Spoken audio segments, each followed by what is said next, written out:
So for today, I'm going to teach you on how to convert SPayLater to your ShopeePay. So basically, open your Shopee application, and once you're in, make sure to log into your account, and after that, you need to navigate to the Me section, which is located at the bottom right corner of the screen. And once you're in, under the My Wallet section, there is the ShopeePay, coins, and SPayLater, as well as the vouchers.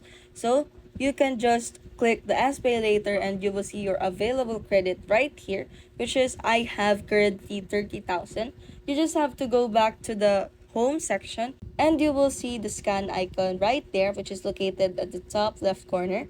Once you clicked on that, of course, a QR code or barcode scanner will pop up on your screen. And for you to be able to convert it to ShopeePay, make sure to generate a QR code from ShopeePay, and you just have to scan it like that.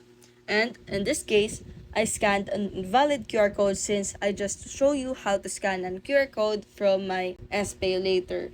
So that's how you convert SPayLater to ShopeePay.